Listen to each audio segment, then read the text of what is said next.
Welcome back. It's hard for a lot of people to admit, but it's okay to not be okay. That's also the message of the American Foundation for Suicide Prevention. Hopes more people take to heart and open up about their mental health. This afternoon, we have Megan Scott with us from AFSP. Welcome, Megan. Thanks. We are coming out of a winter. It's been a breeze, but still winter is winter. It's a lot of cold weather, staying in the house, overcast, no sunshine.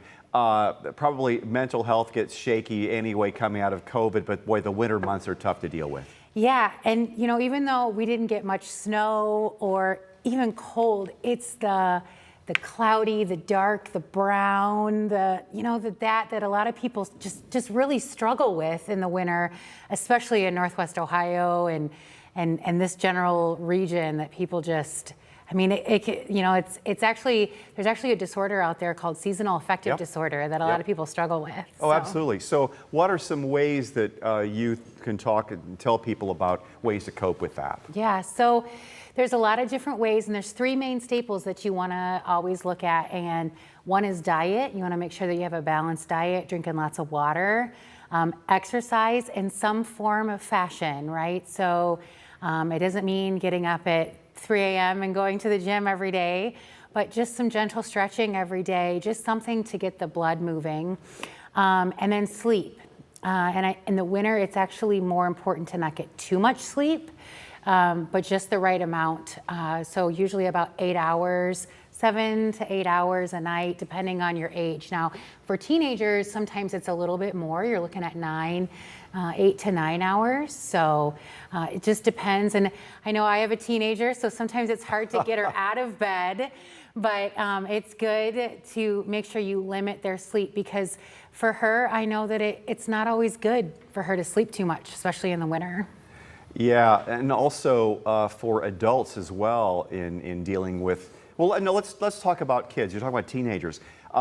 It's been a tough time coming out of COVID, the isolation they have felt. Social media is a problem, and bullying online is a problem, and that creates an avalanche of problems for someone who's maybe, it's tough enough for us to evaluate all this stuff, but for a kid going through that for the first time, that's got to be difficult, and how to keep their positive attitude and not think about the permanent alternative.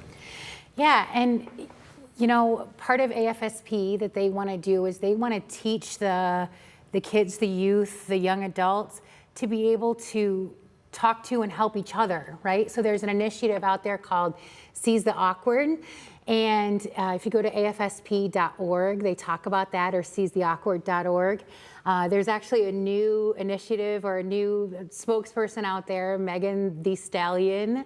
Not somebody that I particularly listen to, but I know that she's out there and popular. So, she has a series of ads out there talking about what Seize the Awkward is and what it means. So, it's important sometimes that we as adults help them, but it's also important that they talk with each other and know when to recognize it, because they're actually around each other more than they are around their parents, and interact with each other with, their virtual reality and their games and at school and all of that. So it's important that they're able to recognize and talk to each other. Early October, October 5th was your walk to raise money.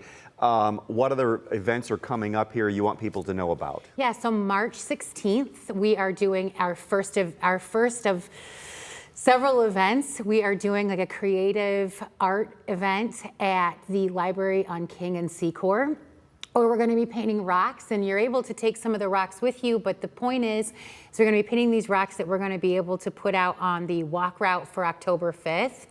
And then, we're always looking for volunteers. We're super excited. We want to be able to expand the resources and events that we have in the area.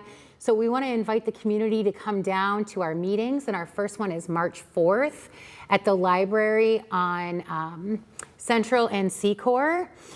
from 5 to 7, and then our next one is March 25th at the Reynolds Corners Library. So if you're available, come down, check it out, see what it's about, and we're always looking for volunteers. We got lots of fun stuff planned between now and October, and so yeah. Before we finish it up here, what's a good place? What's your website or a good place to get more information on this? Yeah, so it's afsp.org/Toledo. Okay. Megan, thank you for all the great work you do. Yeah, a lot of people are hurting out there right now. I think you Absolutely. know that, and keep up the good fight. Yeah. Appreciate it. Not a problem. We'll be